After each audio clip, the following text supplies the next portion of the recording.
E aí, pessoal, tudo bom? Bom, hoje eu vou começar com vocês a introdução da bendita da sintaxe, certo? É aí a mais temida por todos, né? Aquela que causa grandes problemas na hora de exercícios, na hora de fazer uma análise, na hora de dividir as sentenças. Então, a gente precisa definir bem, né, diferenciar bem o que é cada função, o que cumpre, né, cada parte da oração, para não ter aí tantas dificuldades na hora da gente fazer essas benditas análises, né, e saber quais são as funções sintáticas de cada elemento dentro de uma oração. Primeiro de tudo, a gente precisa, né, relembrar algumas coisinhas que são. Bom, a sintaxe, ela é um nível à parte, né, de todos aqueles que a gente vinha falando até agora.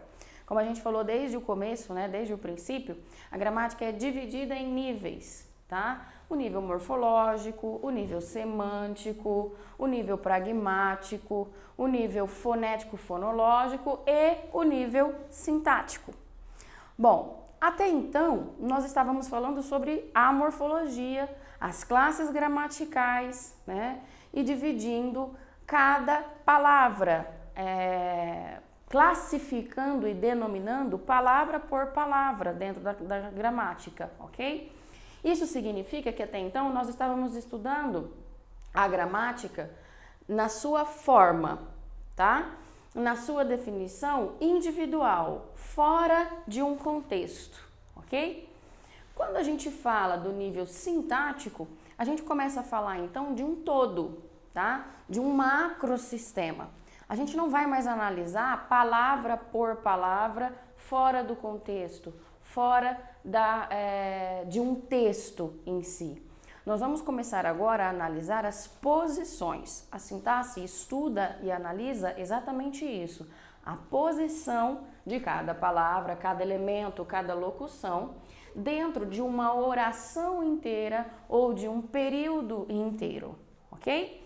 Essa que é a diferença então.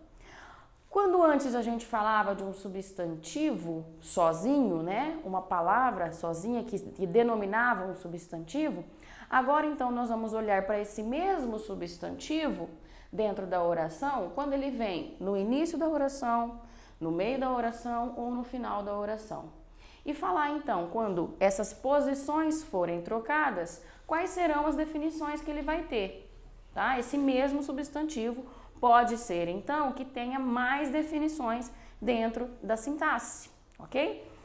Sendo assim, eu costumo dizer que, e isso lá no início, lá no comecinho das aulas eu tinha falado algumas vezes, a morfologia é mais fixa, tá?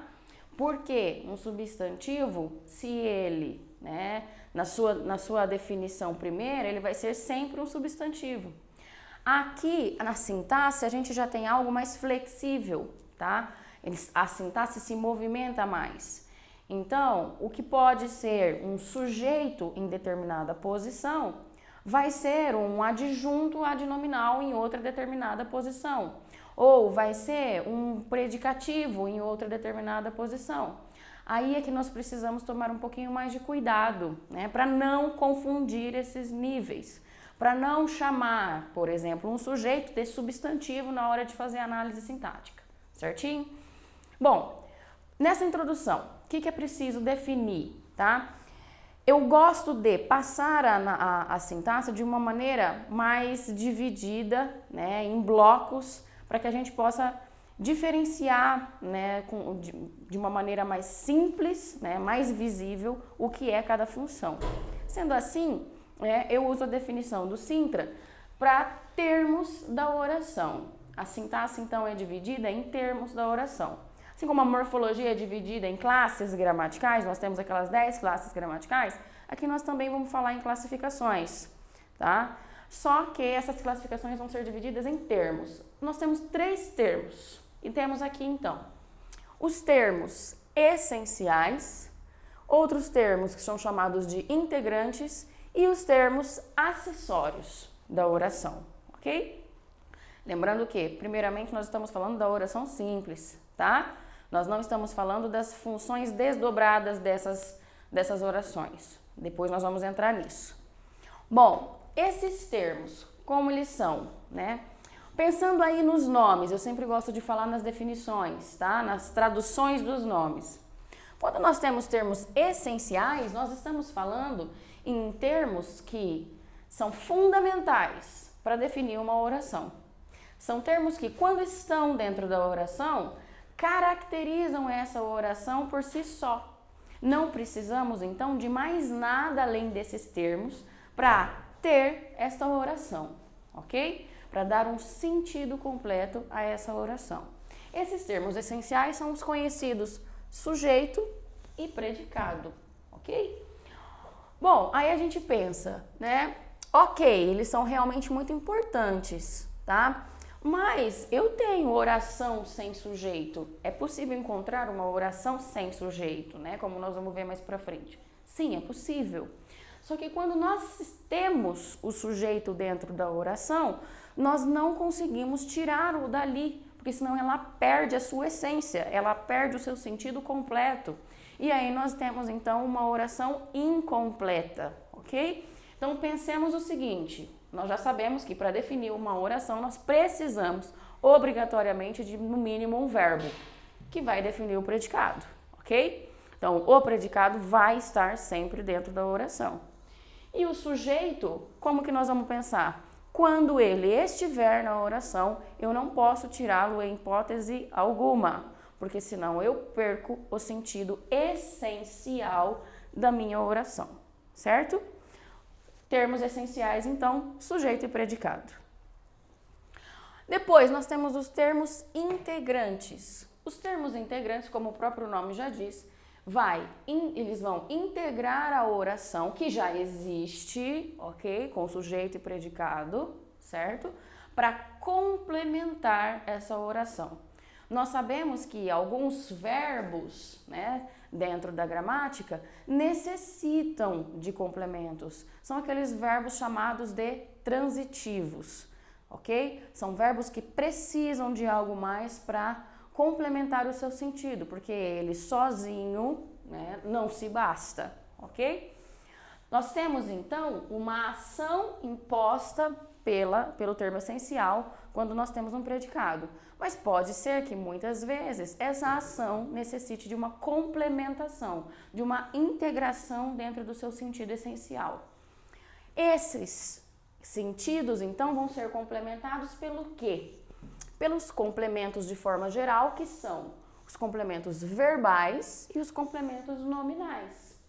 Os complementos verbais são aqueles que nós já sabemos muito bem, né? Os objetos diretos e indiretos, né? Pleonásticos, e aí nós vamos ter desmembramentos, né? Desdobramentos desses objetos, certo? A depender, claro, de cada verbo, de cada predicado que nós tivermos dentro da nossa oração. Se for transitivo direto, transitivo indireto, e aí nós vamos falar mais sobre isso posteriormente, ok? E os complementos nominais, que é o complemento nominal já conhecido, né, desde lá do 7º ano, em que nós começamos a estudar análise sintática.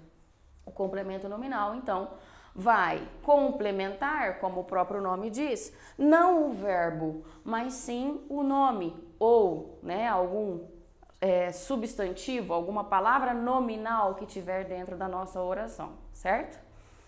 De qualquer forma, tanto o verbal como o nominal vão cumprir a mesma função dentro da oração, certo? A função de complemento, a função de integrar tanto o predicado quanto o sujeito, ok?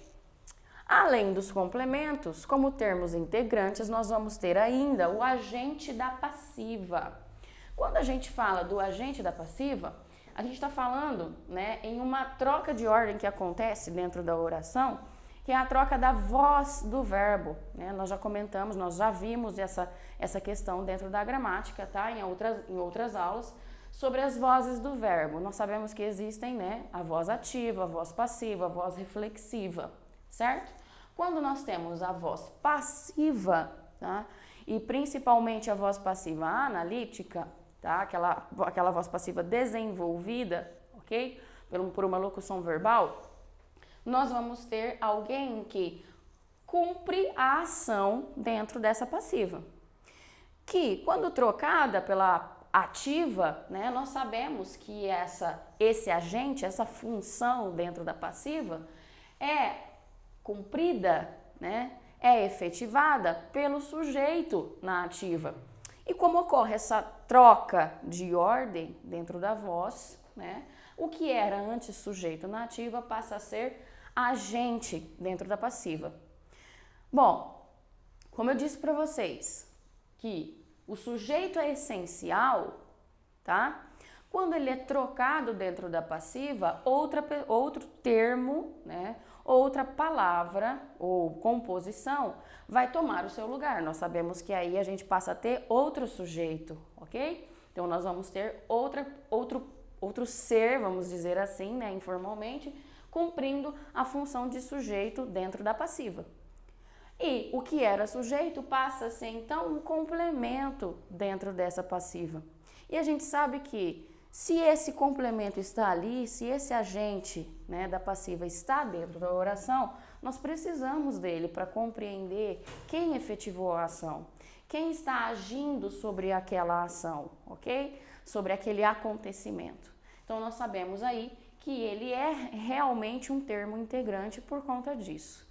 Né? É ele que vai dar, né, a informação dentro da oração de quem cumpriu a ação, ok? Diferente daquele que recebe a ação quando nós falamos de uma passiva, quando nós falamos de um sujeito paciente, certinho?